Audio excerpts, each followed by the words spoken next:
বিয়ের পর অন্ধ মেয়ে ললিতা বিয়ের সাজে শ্বশুরবাড়িতে যাওয়ার পর নিজের ঘরে বসে থাকে। রাত্রিবেলা সেখানে শুভঙ্কর আসে আর শুভঙ্কর হঠাৎ করেই ললিতার হাত ধরে। এর ফলে ললিতা ভয় পেয়ে যায়।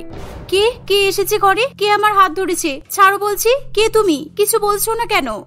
আরে ললিতা, তুমি ভয় পাচ্ছ কেন? আমি তোমার বর শুভঙ্কর। এত ভয় পেলে চলবে ডার্লিং? তুমি তোমার বরকে চিনতে পারছো না? আজকেই তো আমাদের বিয়ে হলো, আর আজকে তো আমাদের বাসর রাত। তখনই সেখানে তুহিন এসে বলে, এই শুভঙ্কর, আজকে ললিতার সঙ্গে এই ঘরে আমি থাকবো, তুই না। আজকে ললিতার সঙ্গে আমার বাসর রাত হবে, আর আমি তোর থেকে বড়, আমি তোর বড় ভাই, তাই ললিতার উপর অধিকার আমার বেশি, বুঝেছিস? এমন সময় সেখানে শুভঙ্কর এবং তুহিনের বড় দাদা আকাশ চলে আসে। শুভঙ্কর, তুহিন, তোরা দুজনে এই ঘর থেকে বেরিয়ে যা, কেননা আমি তোদের দাদা, তাই ললিতার উপর সবচেয়ে বেশি অধিকার আমার। আজকে ললিতার সঙ্গে আমার বাসর রাত হবে, তাই তোরা চুপচাপ এখান থেকে চলে যা, বুঝেছিস? শুভঙ্কর, তুহিন এবং আকাশের কথা শুনে ললিতা প্রচন্ড পরিমাণে ভয় পেয়ে যায়। আসলে আজকে ললিতার সঙ্গে শুভঙ্কর, তুহিন এবং আকাশ তিন ভাইয়ের বিয়ে হয়েছে। এরকম অবাস্তব কাণ্ড ললিতার জীবনে কেন এবং কিভাবে ঘটেছে তার পেছনে অনেক বড় কারণ ছিল। আসলে অন্ধ ললিতা বাধ্য হয়ে একসঙ্গে তিন ভাইকে বিয়ে করেছে। ললিতা জন্ম থেকে অন্ধ ছিল, আর অনেক ছোটবেলাতেই সে তার মাকে হারায়। তারপর থেকে ললিতা তার বাবা হরিলাল বাবুর কাছে মানুষ হয়। হরিলাল বাবু তার অন্ধ মেয়ে ললিতাকে নিয়ে রাজচন্দ্রপুর গ্রামে বাস করত। হরিলাল বাবু ছিল সেই গ্রামের জমিদার। বিঘা বিঘা জমি এবং লক্ষ লক্ষ টাকার সম্পত্তি থাকার পরও হরিলাল বাবু জীবনে দুঃখে শেষ ছিল না, আর সেটার প্রধান কারণ ছিল তার অন্ধ মেয়ে ললিতা। এই নিন দাদা সাহেব আপনার চা। দাদা সাহেব, আপনার জন্য আমি চা এনেছি, এই নিন। ও হ্যাঁ হ্যাঁ, দাও। আসলে আমি একটু অন্যমনস্ক হয়ে পড়েছিলাম। তুমি তো জানো শান্তি, সবসময় আমার অন্ধ মেয়েটাকে নিয়ে আমি ভীষণ চিন্তা করি। আমার মেয়েটার যে কিভাবে বিয়ে দেবো তাই নিয়ে খুবই চিন্তা হয়। এরকম অন্ধ মেয়েকে কে বা বিয়ে করবে বলো তো? দাদা বাবু, আপনার তো অনেক টাকা পয়সা আছে, আপনি তো চাইলেই আপনার মেয়ের চোখের অপারেশন করাতে পারেন। কেউ যদি আপনার মেয়েকে চক্ষু দান করে আর তার বদলে আপনি যদি তাকে অনেক অনেক টাকা দেন, তাহলেই তো আপনার মেয়ে চোখের দৃষ্টি ফিরে পাবে। তখন তো আপনার মেয়ের বিয়ে দিতে আপনার কোনো অসুবিধা হবে না। হ্যাঁ শান্তি, আমি তো খুব ভালো করেই জানি সেটা, কিন্তু তুমি কি মনে করেছো আমি কি চেষ্টা করিনি? আমার মেয়েকে চোখ দান করবে এরকম কাউকে আমি আজ পর্যন্ত খুঁজেই তো পেলাম না। এখনো পর্যন্ত সেই চেষ্টাতেই তো আমি আছি, আর এই আশা নিয়েই তো বেঁচে আছি। একদিন কেউ না কেউ একজন তো আমার মেয়েকে চোখ দান করবেই, আর আমি তারপর আমার মেয়ের বিয়ে দেবো। আর এই কাজটা না করা পর্যন্ত আমি তো শান্তিতে মরতেও পারবো না। এমন সময় ললিতা তার বাবার কথা শুনে নিজের ঘর থেকে বাইরে বেরিয়ে আসে। আর সে যেহেতু চোখে কিছু দেখতে পায় না, তাই হাতড়ে হাতড়ে তার বাবার কাছে এগিয়ে আসার চেষ্টা করে। বাবা, বাবা, তুমি বাড়ি এসে গেছো? বাবার কাছে যেতে গিয়ে ললিতা হঠাৎ করে ডাইনিং টেবিলে গিয়ে ধাক্কা খায়, আর তখনই ধপাস করে সে নিচে পড়ে যায়। তখনই তাড়াতাড়ি করে হরিলাল বাবু এবং শান্তি দেবী দুজনেই ললিতার কাছে ছুটে আসে আর তাকে তুলে সোফার উপর বসায়। শান্তি দেবী ছিল ললিতাদের বাড়ির কাজের বউ। বহু বছর ধরে শান্তি দেবী ললিতাদের বাড়িতেই কাজ করে আসছে। বাড়ির সমস্ত কাজকর্ম করা এবং রান্নাবান্না করা, সেই সাথে ললিতার দেখাশোনা করা শান্তি দেবী একা হাতেই করে থাকে। আর তার বদলে হরিলাল বাবু তাকে মোটা টাকা দেয়। ললিতা, আমি তোমাকে কতবার বলেছি তুমি একা একা কোথাও যাওয়ার চেষ্টা করবে না। দেখলে তো, এখন যদি তোমার চোট লেগে যেত তাহলে কি হতো বলো তো? তুমি তোমার শান্তি মাসিকে ডাকবে তো? মা ললিতা, তোমার কোথাও লাগেনি তো? তুমি আমাকে ডাকবে তো? আমি তো সবসময় তোমার কাছে থাকি, সবসময় তোমার খেয়াল রাখি। এরকম একা একা আর কোথাও যাওয়ার চেষ্টা করবে না, কেমন? তুমি বসো, আমি তোমার জন্য কিছু খাবার রান্না করে নিয়ে আসছি। তুমি বাবার কাছে বসে গল্প করো, কেমন? এই বলে শান্তি দেবী রান্নাঘরে চলে যায়, আর তার মাথার মধ্যে তখনও হরিলাল বাবুর কথাগুলো ঘুরতে থাকে। আসলে শান্তি দেবী প্রচন্ড পরিমাণে লোভী এবং নিষ্ঠুর মহিলা ছিল। সে প্রচন্ড টাকা লোভী ছিল, আর টাকার লোভে পড়েই সে এতদিন পর্যন্ত জমিদার বাড়িতে কাজ করে এসেছে। আমি যদি এই অন্ধ ললিতার সঙ্গে আমার কোনো এক ছেলের বিয়ে দিতে পারি, তাহলে তো দাদাবাবুর সমস্ত সম্পত্তি আমাদের হয়ে যাবে। কিন্তু তার আগে দাদাবাবুকে আমার রাস্তা থেকে সরাতে হবে, কারণ দাদাবাবু বেঁচে থাকলে আমি কিছুই করতে পারবো না। আর ওই বোকা ললিতাকে মুরগি বানানো তো কোনো ব্যাপারই নয়। এভাবে শান্তি দেবী তার ছেলের সঙ্গে ললিতার বিয়ে দেওয়ার জন্য নানান রকম ফোন দিয়ে আটতে শুরু করে। এরই মধ্যে শান্তি দেবী এক বড়সড় ষড়যন্ত্র করে ফেলে। একদিন সে ইচ্ছা করে সিঁড়িতে তেল ফেলে রেখে দেয়, আর হরিলাল বাবু যখন সিঁড়ি বেয়ে নিচে নামতে যায়, তখনই পা স্লিপ করে সে উপর থেকে গড়িয়ে গড়িয়ে একেবারে নিচে গিয়ে পড়ে। এর ফলে তার মাথায় প্রচন্ড পরিমাণে আঘাত লাগে, আর সে রক্তাক্ত অবস্থাতে ছটফট করতে থাকে। তার চিৎকার চেঁচামেচির আওয়াজ শুনে শান্তি দেবী এবং ললিতা দুজনেই সেখানে ছুটে আসে। একই সর্বনাশ হয়ে গেল, হে উপরওয়ালা, তুমি রক্ষা করো, রক্ষা করো তুমি। দাদা বাবু, ও দাদা বাবু, আপনি ঠিক আছেন তো? দাদা বাবু, আপনি কথা বলছেন না কেন? ললিতা, তাড়াতাড়ি আয় রে মা, এদিকে আয়, সর্বনাশ হয়ে গেছে, সর্বনাশ। বাবা বাবা তোমার কি হয়েছে? শান্তি মাসি, বাবার কি হয়েছে? বাবা কিছু বলছেন না কেন? তোর বাবা সিঁড়ি থেকে পা স্লিপ করে পড়ে গেছে রে মা, মাথায় আঘাত পেয়েছে, প্রচুর রক্তপাত হচ্ছে, এখনই তোর বাবাকে হসপিটালে নিয়ে যেতে হবে।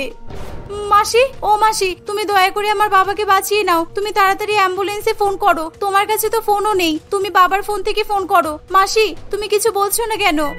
আর কোনো লাভ নেই রে মা, তোর বাবা আর বেঁচে নেই, আমাদেরকে ছেড়ে এই পৃথিবী ছেড়ে তোর বাবা সারা জীবনের মতো চলে গেছে, তোর বাবা আর কখনো ফিরে আসবে না।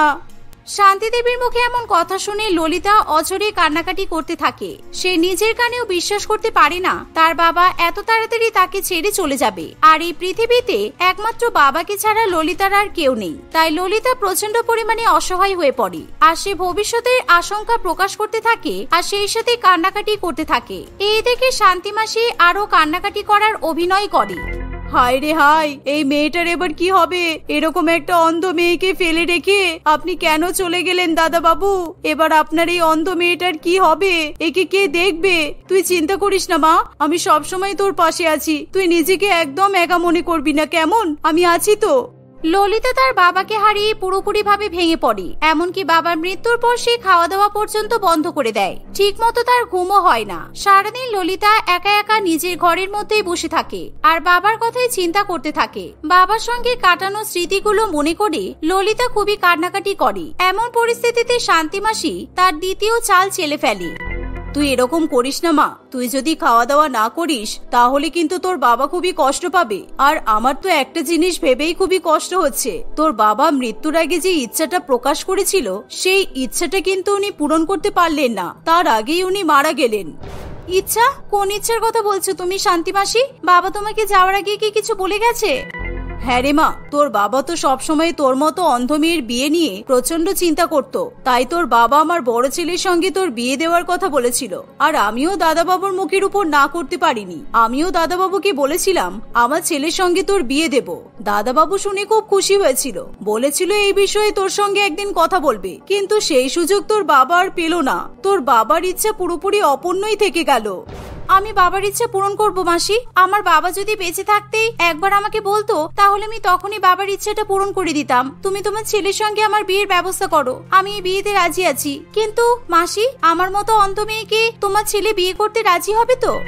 আমারও এই ব্যাপারটা নিয়ে খুবই ভয় করছে, কিন্তু দাদাবাবুর শেষ ইচ্ছা পূরণ করার জন্য আমি আমার ছেলেকে অবশ্যই রাজি করাবো। যাই হয়ে যাক না কেন, দাদাবাবুর অপূর্ণ ইচ্ছা আমি পূরণ করেই ছাড়বো। এভাবে শান্তি মাসি ললিতার সঙ্গে শুধুমাত্র ছলনা করতে থাকে। সেদিনই সে নিজের বাড়িতে যায় আর তার 3 ছেলের সঙ্গে ললিতার ব্যাপারে আলোচনা করে। আকাশ, তুই শুধু একবার ওই অন্ধ মেয়েকে বিয়ে কর, তারপর দেখবি রাতারাতি আমরা গরিব থেকে বড়লোক হয়ে যাব। ওই জমিদার বাবুর সমস্ত সম্পত্তি আমাদের হয়ে যাবে, তারপর আমরা সারা জীবন বসে বসে খেতে পারবো। আকাশ, ললিতাকে বিয়ে করলে তুই সব সম্পত্তির মালিক হবি। হ্যাঁ মা, আমার কোনো অসুবিধা নেই, টাকার জন্য আমি সবকিছুই করতে পারি, তুমি তাড়াতাড়ি ওই অন্ধ মেয়ের সঙ্গে আমার বিয়ে দিয়ে দাও। বাহ বাহ, খুব ভালো মা, তুমি শুধু তোমার বড় ছেলের কথা চিন্তা করলে, আর আমরা দুইজন কি বানের জলে ভেসে এসেছি নাকি? তোমার বড় ছেলে ওই অন্ধ মেয়েকে বিয়ে করার পর কোটি কোটি টাকার সম্পত্তির মালিক হবে, আর আমরা কি ভিক্ষা করে বেড়াবো? ওই অন্ধ মেয়ের সঙ্গে আমি বিয়ে করব না, ললিতাকে আমি বিয়ে করব, কারণ আমারও ছোটবেলা থেকে বড় লোক হওয়ার খুবই ইচ্ছা, আর ললিতার বয়স এমনিতেও কম, তাই ললিতার সঙ্গে আমাকেই মানাবে, তোদের নয়, বুঝেছিস? না না, ললিতাকে আমি বিয়ে করব, কারণ আমারও ছোটবেলা থেকে বড় লোক হওয়ার খুবই ইচ্ছা ছিল, তাই ললিতার সঙ্গে আমাকেই মানাবে, বুঝেছিস? এভাবে অন্ধ মেয়ে ললিতাকে বিয়ে করার জন্য 3 ভাই নিজেদের মধ্যে প্রচন্ড পরিমাণে ঝগড়া ঝামেলা করতে থাকে। আর সেই সমস্যার সমাধান করার জন্য শান্তি দেবীর মাথায় এক অদ্ভুত বুদ্ধি চলে আসে।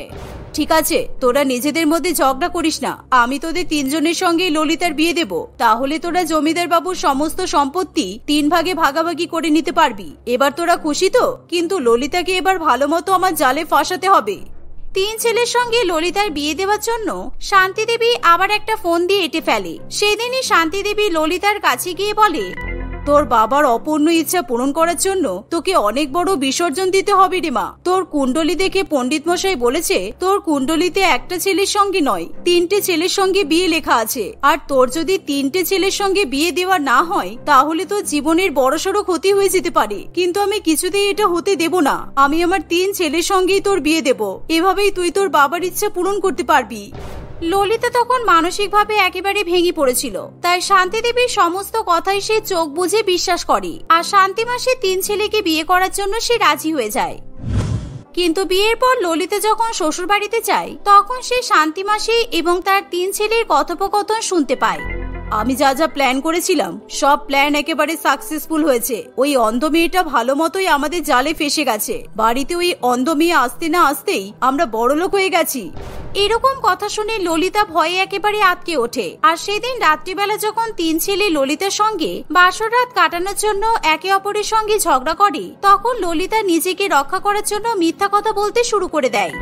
আমি তোমাদের কারোর সঙ্গে বাসর রাত কাটাতে পারবো না। আমি নিজেকে নিজে প্রতিজ্ঞা করেছি যতদিন না আমি নিজে চোখে দেখতে পাচ্ছি, মানে যতদিন না কেউ আমাকে চক্ষু দান করছে আর আমি নিজে চোখে তোমাদেরকে দেখতে পাচ্ছি, ততদিন আমি কিছুতেই তোমাদের সঙ্গে থাকতে পারবো না। আমি আগে নিজের চোখের দৃষ্টি ফিরে পাবো, তারপর তোমাদের মধ্যে যাকে আমার আগে পছন্দ হবে তার সঙ্গেই আমি প্রথম বাসর রাত কাটাবো। এখন তোমরা চলে যাও এখান থেকে, আমাকে একা থাকতে দাও।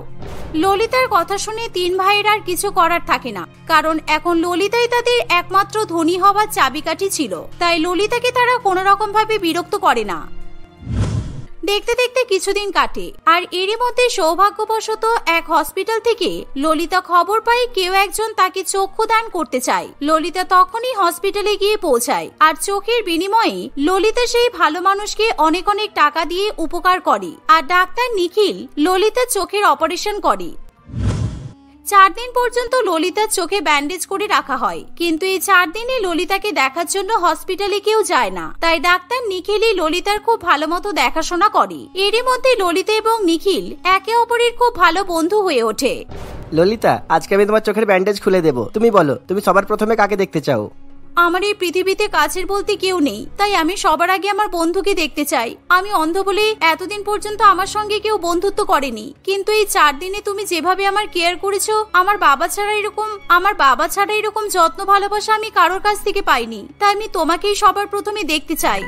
ললিতার মুখে এমন কথা শুনে নিখিল প্রচন্ড পরিমাণে খুশি হয়। তাই ললিতার চোখের দৃষ্টি ফিরে পাওয়ার পর সবার প্রথমে নিখিলকেই দেখে। আসলে ললিতার মতো অসহায় মেয়ে জীবন কাহিনী শোনার পর নিখিলও ললিতাকে পছন্দ করে ফেলে আর সে ললিতাকে বিয়ে করবে বলে ঠিক করে। ললিতাকে শান্তি দেবী এবং তার 3 ছেলের হাত থেকে রক্ষা করার জন্য নিখিল তখনই তাকে পুলিশ স্টেশনে নিয়ে যায়। আর সেখানে গিয়ে ললিতা প্রমাণ সহ শান্তি দেবী এবং তার 3 ছেলের কুকর্মের কথা পুলিশকে জানিয়ে দেয়। পুলিশ তখন শান্তি দেবী এবং তার 3 ছেলেকে গ্রেপ্তার করে নিয়ে যায়।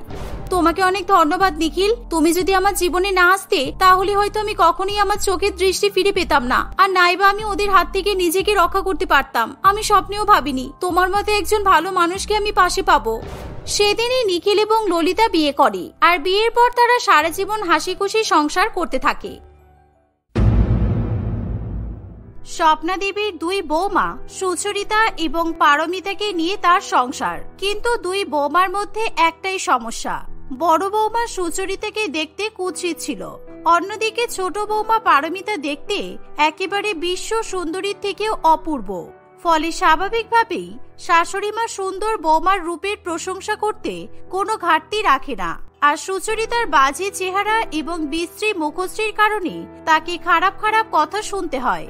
এমনকি বাড়ির রান্না বান্না থেকে শুরু করে কাপড় কাচা, বাসন মাজা সব কাজই সুচরিতাকে করতে হয়, কারণ শাশুড়ি মা তার সুন্দর ছোট বৌমাকে মাথায় তুলে রাখে। স্বপ্নদেবী মনে করে যে তার সুন্দর বৌমা যদি ঘরের কাজ করে তাহলে বৌমার সৌন্দর্য নষ্ট হয়ে যাবে। একদিন, আজকে আমার ভীষণ গরম গরম রুটি আর আলুর দম খেতে ইচ্ছে করছে। সুচরিতা, যাও তো আমার জন্য রান্নাঘরে গিয়ে রুটি সেকে নিয়ে এসো আর তার সাথে আলুর দম করে নিয়ে এসো। মা, আমি এই শীতের মধ্যে এক্ষুনি বাসন মেজে উঠলাম আর আমার হাত ঠান্ডায় জমে বরফ হয়ে গেছে, তাই আমি এখন আর কিচ্ছু রান্না করতে পারবো না। আপনি আপনার আদরের সুন্দরী ছোট বৌমাকে বলুন না, ও আপনার জন্য রুটি আর আলুর দম রান্না করে দেবে। না না, ও সবেমাত্র এই বাড়িতে এসেছে, একদিনও হয়নি। আমার ছোট বৌমা বিয়ে করে শ্বশুর বাড়িতে এসেছে, এখনই আমি ওকে গ্যাসের ধারে রান্না করতে পাঠিয়ে দেব না। কালকে সন্ধ্যাবেলায় ওর বিয়ের পরে এই প্রথম মুখ দেখার অনুষ্ঠান হবে, এখনো রান্নাঘরে যাবে না। শাশুড়ি মা এবং বড় জায়ের কথা শুনে পারমিতা ঘর থেকে বাইরে বেরিয়ে আসে। মা, আমার রান্না করতে কোনো সমস্যা নেই, কারণ বিয়ের পর থেকেই বাড়িতে এসে দেখছি বড় বৌদি অনেক কাজ করছে আর আমি শুধু পায়ের উপর পা তুলে বসে আছি। তাই এখন আমি আপনার জন্য গিয়ে রুটি আর আলুর দম তৈরি করে নিয়ে আসছি। খবরদার ছোট বৌমা, তুমি তোমার এই সুন্দর রূপ নিয়ে একদম রান্নাঘরে আগুনের তাপের সামনে যাবে না। গ্যাসে রান্না করার ফলে তোমার সৌন্দর্য কমে যেতে পারে। কালকে পাড়ার সব মহিলারা তোমার মুখ দেখতে আসবে। আমি চাই ওরা যেন তোমার সৌন্দর্য দেখে একেবারে চলে যায়। ছোট বৌমার রূপের এরকম প্রশংসা শুনে বড় বৌমা একেবারে তেলে বেগুনে জ্বলে ওঠে, কিন্তু সে তার মনের হিংসার কথা কিছুতেই প্রকাশ করতে চায় না। তাই সে তার শাশুড়ি মায়ের জন্য রুটি এবং আলুর দম তৈরি করতে রান্নাঘরে চলে যায়। শাশুড়ি মা সেখানেই বসে বসে তার বড় বৌমাকে রুটি এবং আলুর দমের সঙ্গে সঙ্গে গরম গরম চা করে নিয়ে আসারও অর্ডার দিয়ে দেয়। সে তার ছোট বৌমাকে নিজের পাশে বসিয়ে তার মাথায় হাত বোলাতে থাকে। ভাগ্যিস আমি তোমাকে পছন্দ করে আমার ছোট ছেলের বউ বানিয়ে নিয়ে এসেছিলাম, তাই তো তুমি এত সুন্দর। বিশ্ব সুন্দরী ঐশ্বর্য রায়ও তোমার সৌন্দর্যের সামনে ফেল করে যাবে। আর আমার বরকে দেখো, এই কুশ্রী বাজে দেখতে মেয়েটাকে আমার বড় ছেলের গলায় ঝুলিয়ে দিয়েছে। শাশুড়ি মায়ের এরকম কথা সুচরিতার কান পর্যন্তও পৌঁছায়, তাই তার চা করার দিকে কোনো মন থাকে না। সে একেবারে তার শাশুড়ি মায়ের কথাবার্তা সহ্য করে উঠতে পারে না। মনে হচ্ছে শাশুড়ি মায়ের চায়ে বিষ মিশিয়ে অনেকে গিলিয়ে দিই। বদমাইশ মহিলা, আমাকে কাজের মাসির মতো খাটায়, 1 মিনিটও বসতে দেয় না। আর সুন্দরী ছোট বৌমাকে পটের রানী সাজিয়ে বসিয়ে রেখে দিয়েছে। যত সব। এভাবেই কিছুক্ষণ কাটে। সুন্দর নতুন বৌমার মুখ দেখার অনুষ্ঠানের জন্য শাশুড়ি মা নিজে থেকে দোকানে যায়। সে নিজেই পছন্দ করে বেছে বেছে সব থেকে সুন্দর এবং দামি বেনারসি তার সুন্দর ছোট বৌমার জন্য কিনে নেয়। এমনকি পারমিতার সৌন্দর্য যাতে আরো বৃদ্ধি পায় সেই কারণে স্বপ্না দেবী অনেক দামি দামি মেকআপ কিনে নিয়ে আসে। সে সমস্ত কিছু পারমিতার হাতে তুলে দেয়। এই নাও বৌমা, আমি তোমার জন্য বেনারসি শাড়ি আর অনেক দামি দামি মেকআপ কিনে এনেছি। আজকে সন্ধ্যাবেলা তুমি এই সমস্ত কিছু পরে সুন্দর করে তৈরি হবে, কারণ পাড়ার মহিলারা তোমাকে সবাই দেখতে আসবে। এত কিছু কিনতে গেলেন কেন মা? আমার কাছে বিয়ের বেনারসি আর বিয়ের সমস্ত মেকআপই তো ছিল। বেকার বেকার টাকা নষ্ট করলেন। আর আমি এমনিতেই এত সুন্দর, আমার আর বেশি বেশি মেকআপ করার তো কোনো প্রয়োজনই নেই। শোনো নতুন বউ, বেশি আদিক্ষেতা মার্কা কথা বলো না। শাশুড়ি মা দিয়েছে, নিয়ে নাও। মায়ের সামনে ভালো সাজা হচ্ছে। আর মা, আমার যখন প্রথম মুখ দেখার অনুষ্ঠান ছিল তখন তো আপনি আমাকে একটা ছাপা শাড়ি উপহার দিয়েছিলেন, আর নিজের ছোট বৌমার বেলায় দামি দামি জিনিসপত্র কিনে দিচ্ছেন। ব্যাস, অমনি ছোট বৌমার সঙ্গে হিংসা করা শুরু হয়ে গেল। তুমি খারাপ দেখতে, তাই তোমাকে ছাপা শাড়ি পরলেই মানাবে, সেই কারণেই তো তোমাকে ছাপা শাড়ি কিনে দিয়েছিলাম। যাও এখন রান্নাঘরে গিয়ে সবার জন্য ভালো করে মটন বিরিয়ানি আর ফ্রাইড রাইস রান্না করা শুরু করো। সন্ধ্যাবেলা পাড়ার মহিলারা আসলে তাদেরকে তুমি খাবার পরিবেশন করে খাওয়াবে। এই বলে স্বপ্না দেবী সুচরিতাকে সেখান থেকে তাড়িয়ে দেয় এবং নিজের আলমারি থেকে দামি সোনার হার বের করে। সেই সোনার হার স্বপ্না দেবী পারমিতার গলাতে পরিয়ে দেয়। সুচরিতা দরজার পেছনে দাঁড়িয়ে লুকিয়ে লুকিয়ে শাশুড়ি মায়ের সমস্ত কাণ্ড দেখে। সে এক মুহূর্ত আর এত বাড়াবাড়ি সহ্য করতে পারে না, তাই সে নতুন বউয়ের প্রথম মুখ দেখার অনুষ্ঠান ভেস্তে দেওয়ার ফোন দিয়ে আটতে শুরু করে। শাশুড়ি মা ছোট বৌমার ঘর থেকে বেরিয়ে গেলে সুচরিতা পারমিতার কাছে যায়। আমি সবসময় তোমাকে মুখ করি বলে তোমার খুব খারাপ লাগে বলো? আসলে আমার না কিছু করার নেই।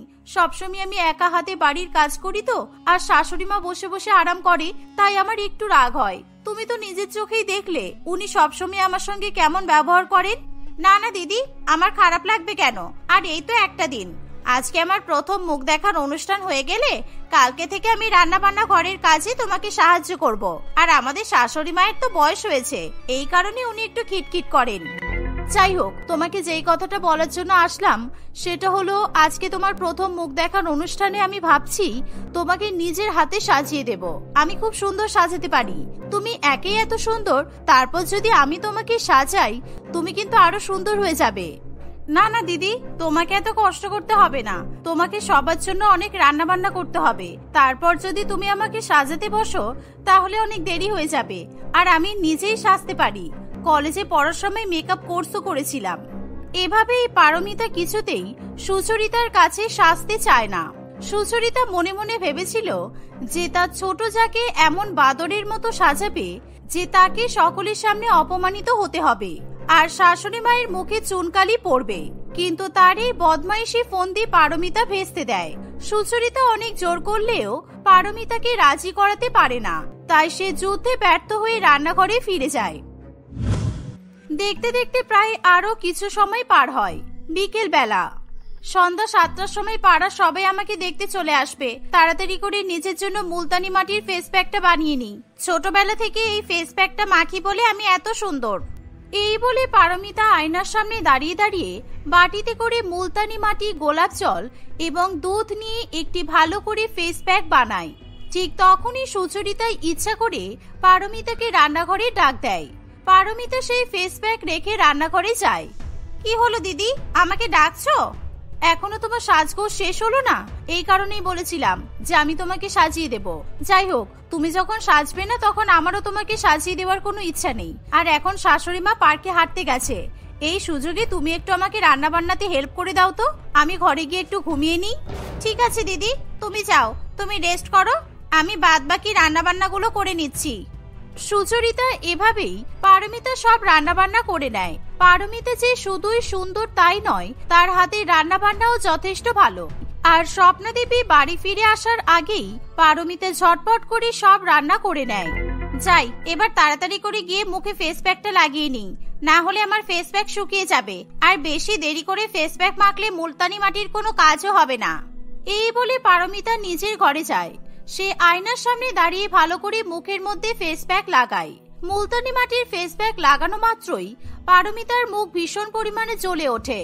সে মুখে জ্বালা পোড়া কিছুতেই সহ্য করতে পারে না। আমার মুখ ভীষণ পরিমাণে জ্বলছে। ইস, বিয়ের আগে কত মুখে মুলতানি মাটির ফেস প্যাক লাগিয়েছি, কিন্তু কখনো তো আমার মুখ জ্বালা পোড়া করেনি, কিন্তু আজকে এত জ্বালা পোড়া কেন করছে? পারমিতা তাড়াতাড়ি করে বাথরুমে গিয়ে নিজের মুখ ধুয়ে নেয়। সে যখন আয়নার সামনে এসে দাঁড়ায় তখন পারমিতা দেখে যে তার মুখের মধ্যে লাল লাল ছোপ হয়ে গেছে। একেই তার গায়ের রং ফর্সা, আর তার উপর মুখে লাল লাল ছোপ যেন চাঁদের গায়ে কলঙ্ক বলে মনে হয়। পারমিতার মুখের সৌন্দর্য এই লাল দাগের কারণে একেবারে নষ্ট হয়ে যায়, তাই সে খুবই ভয় পেয়ে যায়। ইস, আমার মুখের একই অবস্থা হয়েছে, এবার আমি কি করে সবার সামনে যাব? একটু পরেই তো পাড়ার সবাই আমাকে দেখতে চলে আসবে। শাশুড়ি মা যদি জানতে পারে আমার সৌন্দর্য নষ্ট হয়ে গেছে, তাহলে তো আমাকে ভীষণ বকাবকি করবে। পারমিতা কি করবে কিছুই বুঝতে না পেরে নিজের মুখে বেশি বেশি করে মেকআপ লাগাতে থাকে।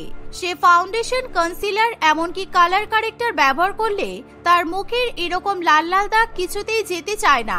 তাই সে তাড়াতাড়ি করে বেনারসি শাড়ির আঁচল দিয়ে নিজের মুখটা ঢেকে নেয়। ইতিমধ্যে পাড়ার সকল মহিলারা পারমিতাকে দেখতে চলে আসে। সুচরিতা তাদেরকে চা এবং জলখাবার পরিবেশন করে। এখন আমিও দেখব যে কিভাবে ওই পারমিতার লাল দাগ বিচ্ছিরি বাদরের মতো মুখ নিয়ে সবার সামনে আসে। আজকে বিকেলবেলা ভাগ্যিস আমি ওকে নাটক করে রান্নাঘরে ডেকেছিলাম, আর তারপর আমি যেটা করেছি। আসলে পারমিতা রান্নাঘরে যখন রান্না করছিল তখন সুচরিতা ইচ্ছা করে তার সুন্দর ছোট জায়ের ঘরে যায়। সে দেখে যে ড্রেসিং টেবিলের উপর একটি মুলতানি মাটির প্যাক রাখা আছে। সেই প্যাকের মধ্যে সুচরিতা বদমাইশি করে বিছুটি পাতার রস মিশিয়ে দেয়, তাই সেই মুলতানি মাটির প্যাক একেবারে বিষাক্ত হয়ে যায়। সুচরিতা তাড়াতাড়ি করে সেই ঘর থেকে পালিয়ে গেলে পারমিতা নিজের ঘরে এসে নিজের অজান্তে সেই মুলতানি মাটির প্যাক মুখে লাগিয়ে নেয়, আর তার মুখের এরকম খারাপ অবস্থা হয়ে যায়। কিন্তু এই ঘটনা সে কাউকেই জানাতে পারে না। কিছুক্ষণ পর পারমিতার স্বামী সুজয় পারমিতাকে সকলের সামনে নিয়ে যাওয়ার জন্য ঘরে আসে। কি হলো পারমিতা, তুমি এরকম ঘোমটা দিয়ে মুখটা ঢেকে আছো কেন? তোমাকে আজকে সবাই তো দেখতে এসেছে, তাই ঘোমটা খুলে ফেলো। না না, আমাকে আজকে মা ফোন করেছিল। মা বলেছে সবার সামনে মুখে ঘোমটা দিয়ে রাখতে, না হলে নিজের শ্বশুরবাড়ির অমঙ্গল হতে পারে, তাই আমি এরকম ভাবেই সবার সামনে যাব। সুজয় পারমিতাকে নিয়ে সবার সামনে যায়। পারমিতার এরকম অবস্থা দেখে সুচরিতার মনে মনে খুবই হাসি পায়। শাশুড়ি মা নিজের সুন্দর ছোট বৌমার মুখে এরকম ঘোমটা কিছুতেই পছন্দ করে না, তাই কিছুক্ষণের মধ্যেই সে পাড়ার মহিলাদের নিজের সুন্দর বৌমার মুখ দেখাবে বলে ঘোমটাটা তুলে দেয়। সেই মুহূর্তে পারমিতার চাঁদের মতো সুন্দর মুখ সকলের সামনে বেরিয়ে আসে, যেই মুখে লাল দাগের একটা ছিটে ফোঁটাও থাকে না। সকলে পারমিতার এরকম সুন্দর রূপের অনেক প্রশংসা করে। আমার মুখে আর কোনো লাল দাগ নেই, তার মানে বেশি বেশি মেকআপ করার ফলে ওই মুলতানি মাটির বাজে রিয়াকশন কেটে গেছে। ধন্যবাদ ঈশ্বর, আমি আজকে বেঁচে গেছি। ঠিক তখনই পারমিতা বুঝতে পারে যে তার বড় জায়ের মুখের রং উড়ে গেছে। তার চোখে মুখে একেবারে হিংসার আগুন ফুটে ওঠে। যা দেখে পারমিতা এক মুহূর্তেই বুঝে যায় যে সুচরিতাই পারমিতার সৌন্দর্য নষ্ট করে দেওয়ার জন্য কোনো প্ল্যানিং করেছিল, কিন্তু সকলের সামনে পারমিতা তা প্রকাশ করে না। তার মুখ দেখানোর অনুষ্ঠান ভালোভাবে সফল হয়ে গেলে ছোট বৌমা সুচরিতার কাছে যায়। দিদি, আমি শুধু ভেবেছিলাম তোমাকে দেখতেই বাজে, কিন্তু তোমার মনটাও যে এত বাজে তার প্রমাণ আজকে পেয়ে গেলাম। তুমি ইচ্ছা করে আমার মুলতানি মাটির ফেস প্যাকে কিছু একটা মিশিয়ে দিয়েছিলে, তাই না? যাতে আমার রূপ খারাপ হয়ে যায় আর আমার প্রথম মুখ দেখার অনুষ্ঠান ভেস্তে যায়। আমি কেন তোমার মুলতানি মাটির ফেস প্যাকে বিছুটি পাতা মেশাতে যাব? হ্যাঁ, এই বলে সুচরিতা নিজের জিভ কেটে ফেলে। পারমিতা নিজের মুখে একবারও উচ্চারণ করেনি যে মুলতানি মাটির ফেস প্যাকে বিছুটি পাতা মেশানো ছিল। সুচরিতা নিজেই ভুল করে সেটা স্বীকার করে। দেখলে, তুমি নিজেই প্রমাণ পেলে যে তুমি আমার মুলতানি মাটির ফেস প্যাকে বিছুটি পাতা মিশিয়েছিলে। আমি কিন্তু তোমাকে একবারও বিছুটি পাতার কথা বলিনি। আর তুমি যখন আমাকে এত করে সাজাতে চাইছিলে তখনই আমার মনে একটু সন্দেহ হয়েছিল, কিন্তু তাই বলে তুমি যে এরকম খারাপ কাজ করতে পারো আমি তো ভাবতেই পারিনি। আমার ভুল হয়ে গেছে রে পারমিতা, আমি আর কখনোই এমন করব না। আসলে শাশুড়ি মা তোমার সৌন্দর্যের এত প্রশংসা করে যে আমি হিংসাই সহ্য করতে পারি না, তাই আমি এরকম খারাপ কাজ করে ফেলেছি। তোমার সাথে আমার এছাড়া আর কোনো শত্রুতা নেই, বিশ্বাস করো। আমি তোমার সব কথাই বুঝেছি, আর তুমি আমার বড় যা, তাই আমি তোমাকে ক্ষমা করে দিলাম। আর আমি আমার বাড়ির কাউকে এই বিষয়ে কোনো কথাই জানাবো না, কিন্তু দয়া করে দ্বিতীয়বারের এরকম কাজ করো না। তোমাকে দেখতে খারাপ বলে আমি তোমাকে কখনো খারাপ মনে করি না। পারমিতার কথা শুনে সুচরিতা খুবই খুশি হয়, ফলে সে আর কখনো নিজের ছোট জায়ের সঙ্গে খারাপ ব্যবহার করে না। এভাবেই তারা দুই বৌমা একসঙ্গে মিলেমিশে সংসার করতে থাকে।